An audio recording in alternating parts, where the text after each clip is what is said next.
Welcome back to the History of Early Western Civilization. This is Professor Allen, and here is lecture number 2. So, if you recall, we left off with talking about towns and villages, and if you recall, the period of 6500 BCE to 3500 BCE was known as the Age of the Village, and that was when sedentary agriculture, meaning settled and non-nomadic agriculture, began, that people were actually staying in one place, starting farming, whether it was animals or plants, usually a bit of both, some kind of crop, and they were actually creating villages that were actually in one place. Most of these villages were small, between about 200 to 1,000 people. Everyone in the village was involved in helping the agriculture somehow, whether it was planting, which almost everybody would go out and help plant seeds, and same with when it was came to harvesting the crops. But when it came to the day-to-day maintenance, each person had a different job. Sometimes it was making pots or weaving baskets or cloth, as opposed to actually tending to watering the plants or working with the animals or something some other way. So the issue became, of course, how to store the grain once it was harvested. Again, grain is usually very, very small, kind of like kernels of corn or something like that, or very small seeds for most part, for most plants back then that they were using, in this case, for grain. And so, how do you store it? Well, you could store that in baskets or cloth sacks or something like that, bags. But what about water? Can't really transport water in a basket or a cloth bag. You would have to use pottery. So things like that started developing, and of course people needed to make those and maintain those things. We had, of course, the villages of Catalhoyuk, or Catalhoyuk, depending on the spelling and pronunciation, as well as Jericho, which is mentioned in the Bible, created at this time. And again, this is what they looked like back then. Well, yes, this was all recap, but that kind of lays the foundation for what comes next. While they're creating things out of cloth and wood and things like that and clay, they're also beginning to get to use one of the first ever metal, actually the first ever metal used by mankind was copper. Okay? And that started the Copper Age. Again, same period as the Age of the Village, 6500 BCE to 3500 BCE. So about 8,500 years ago to about 5,500 years ago. Okay? And so this Copper Age was during the Age of the Village, and it is the first ever metal to be used is copper, okay? And these are some different things made of copper right here, okay? As well as a tool to make stuff out of copper.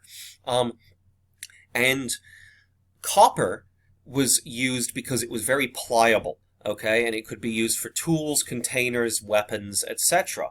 And during that period, copper started stimulating trade between the different villages and towns, as not just really inside the town, but amongst other villages and towns, because some villages and towns had a lot of copper, or had like maybe an area of rocky outcropping that had tons of copper that they could access it, okay? They could mine it or dig it out of the earth directly and then melt it down.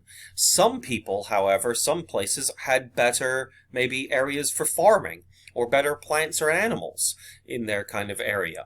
And so they would trade with those ones that had copper. So you have this kind of stimulating of trade, but even before that, you had kind of gift giving, where I would give you a gift of, say, copper or some other material, and you would give me a gift back in return.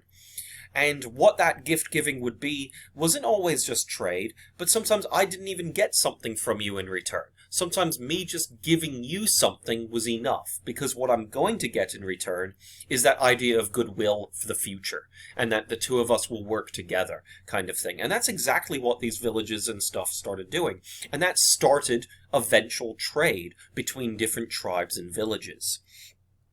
And of course, this easy metal to bend, okay? If you've ever seen actual copper, it's very easy to bend and move. You could heat it up and it would be easily moved, bent, but sometimes you could even bend it when it's hard and cold, and not just when it's heated. So tools, containers, weapons, of course, were very easily made. But more importantly at this time, or equally as important, was the first arms race. Because you end up having some groups that decide that, why do they have to make everything? They could just go and steal it by using these copper weapons.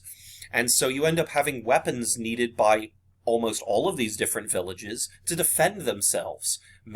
Not just using that wooden stick or a stone arrow projectile point at the tip of it as a weapon, because that's not necessarily going to work anymore, because the person might be wearing some kind of copper armor over their chest or over their body somewhere. So an arms race, as in a race for people to get the better weapon at the time, began during this period, as well as warfare. And the different goods that they wanted were livestock, women, as well as also children, and supplies of all sorts. So those were the typical kind of prizes from these fights and these battles on raids and stuff like that and attacking. As you can see, you kind of got a map here of Europe, okay? Scandinavia, Germany, France, Spain and Portugal, Italy, Greece, the United Kingdom, or Britain, or England, rather, Turkey, the Middle East here, and North Africa, and you've got Russia out here. And so you can kind of see that copper kind of started originating, being used by villages and stuff in these darker pictured areas in this map, okay?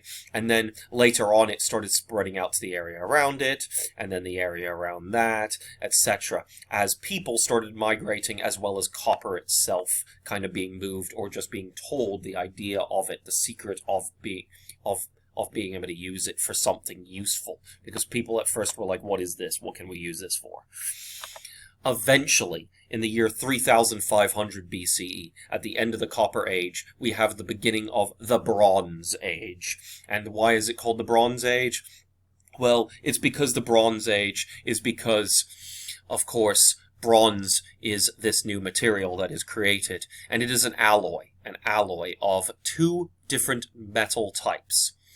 10% tin, okay, tin, right there, and 90% copper. So you would take 9 parts copper, 1 part tin, and you would melt them both down and pour them in like a bowl or some kind of forging material area together, and then like come up with, and it would mix together and make a harder, stronger metal than actually just copper by itself, is this bronze.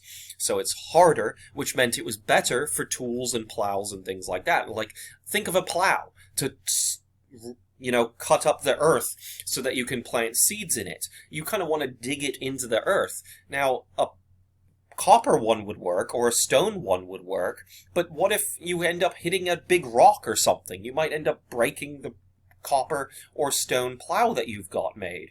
And so bronze was much harder. And so it might only bend or something like that. Sometimes it wouldn't even do that. And so you've got these better plows and tools and weapons. And not to mention, now you've got people maybe wearing armor, like I said in the last one. And what if they're wearing a copper armor and you've got a copper weapon? Sometimes your weapon's just going to bounce off them or glance off them and scratch them. Not much really anything more than that. But if you've got a bronze weapon and they've got a copper armor, you might be able to stab through that armor really easily. Or what about the opposite way, where you've got bronze armor and they've got a copper weapon? Their weapon might just bounce off your bronze chest plate or something like that, or bronze helmet. And so this, again, creates more of the arms race, again, in the Bronze Age. And it also further stimulates trade between the different towns and things like that that's beginning to be created. Because what if one area has tin but no copper? And you have copper but no tin. You could trade with each other for a bit of each, right? What if you've got both, but you don't know how to make it? You've not have any experience with this mixture of 10% tin and 90% copper.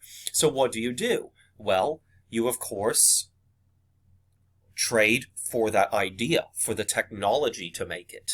What if maybe one place is really good at making it because they've come up with like really big, like big kind of forges or something like that, or they know how to get the heat strong enough to be able to melt these things. And that's the difference. And so you've got a lot of the resources and stuff, not to mention the know-how to make it. And you've got some, of course, Bronze Age materials there, including jewelry and stuff like that, musical instruments.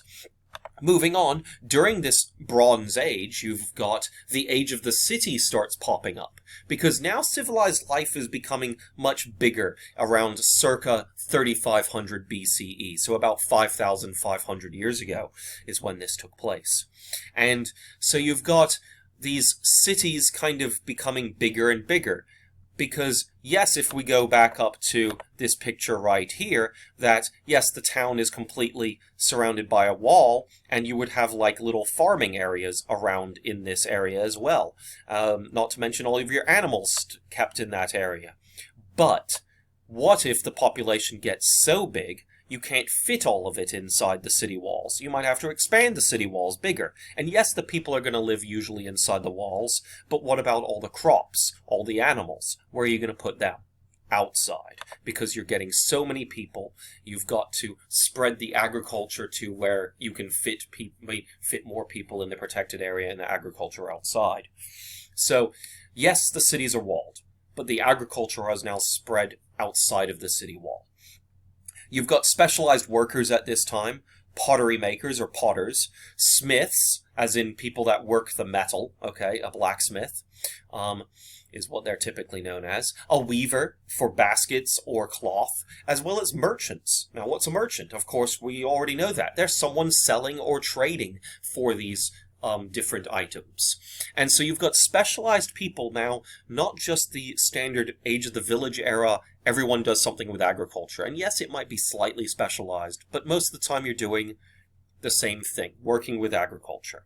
Now, yes, you're kind of maybe working with agriculture, but you're maybe also working with more of the industrial idea of these blacksmiths that are working with these metals, or pottery makers that are constantly making pottery or weaving baskets for the weavers, etc. Not to mention now people selling and buying and trading all of these things, as well as the crops themselves from the agriculture. People are now specializing because it's now it's a full-time job just to do that one thing, because the city needs that many people doing that one thing now, because it's got so many other people working with the agriculture in different ways.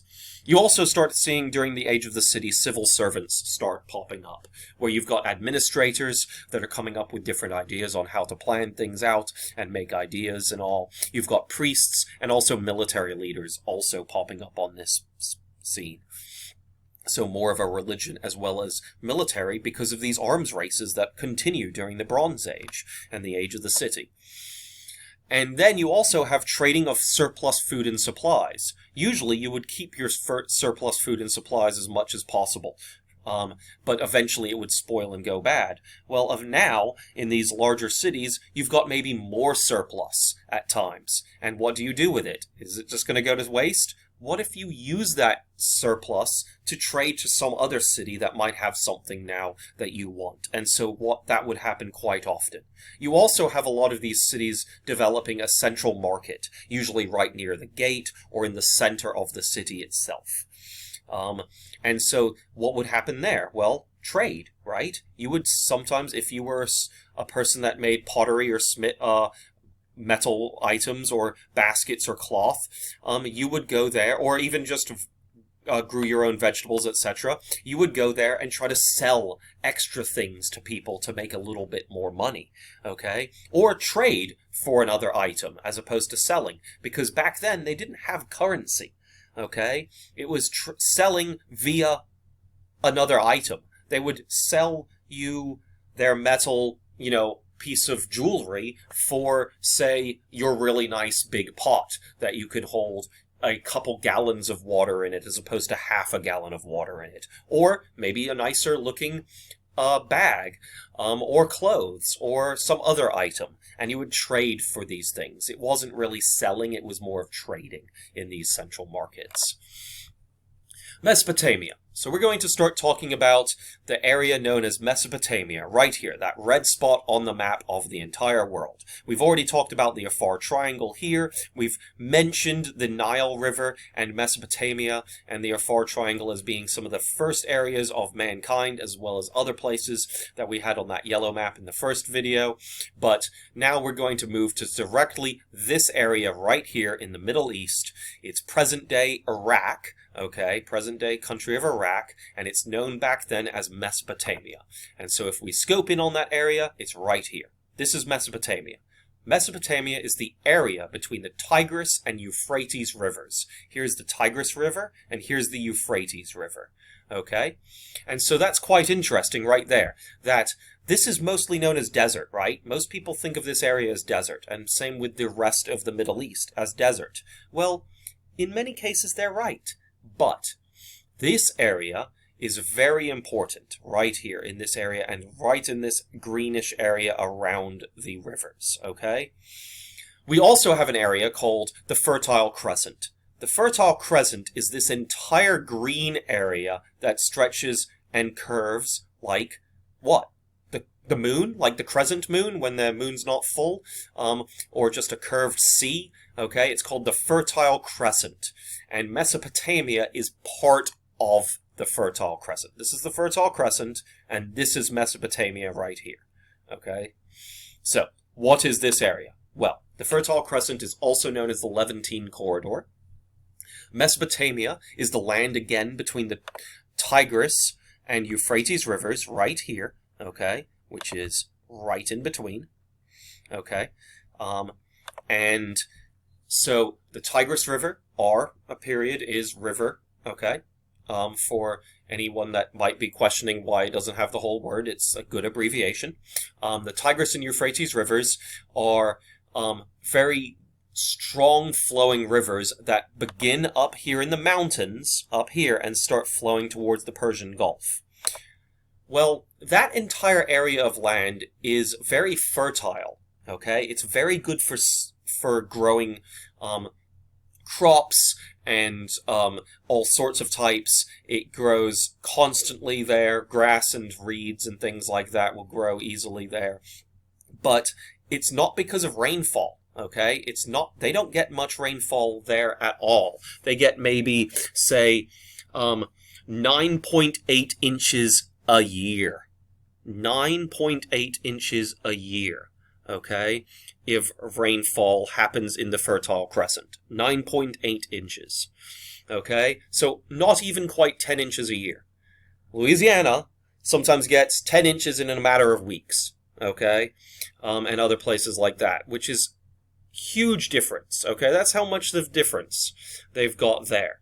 The minimum to grow crops in an area for rainfall, okay, if rainfall is your only source of water for your crops, is 7 inches. Which means if they have a dry year, okay, meaning that, say, there is very little rainfall that year as opposed to normal years, they might not be able to grow anything. But in Mesopotamia, that is luckily not the case, because of annual flooding of these Tigris and Euphrates rivers. The rainfall would happen up here as opposed to down here. This area might only get 9.8 inches of rain. But up here in the mountains, there would be rain as well as snow. And the rivers, constantly in the summer, would get filled from the melting snow in the spring and summer, as well as rains up here that would trickle down into the rivers and flood annually, almost like clockwork. Okay? Now, some years, not so good. But most years, the annual flooding was pretty good, okay? And even though this area might be 100 miles away from this river, how are they going to get stuff there? How are they going to get water there? Well, irrigation, which develops between the year 4000 B.C.E. to the year 3000 B.C.E. So about 6,000 to 5,000 years ago, the people of Mesopotamia started irrigating their crops by digging ditches and things like that. This area also becomes very stratified, with different levels of society amongst the cities and towns that are springing up in the Mesopotamia region. You've got rulers at the top. You've got everybody as the workers, the regular workers, and then you've also got the military, which are all like individual groups. Now, can one really exist without the other? Not usually. The rulers definitely rely on the workers in the military. The workers are definitely relying on the rulers to kind of come up with the ideas to make things work, and the military to protect them. And then the military, can they work without the rulers or workers? No. And so you've got this issue where they all are relying on each other, but you've got the different levels of society forming right then and there. You also have the first priests beginning to pop up in Mesopotamia during this period as well. And they start asking for the gods for assistance. Gods plural. They worshipped many gods at that time. And they administered rites, as in like sacred kind of practices and rituals, to satisfy the gods, hoping that the gods would smile down upon them and make sure that the rivers flooded annually, as opposed to, oh, you've got a dry year. And if it has a dry year, what's that mean for the people? Many of them would go without food and die. Okay? Moving on, let's talk about Sumer and the Sumerians in the next video.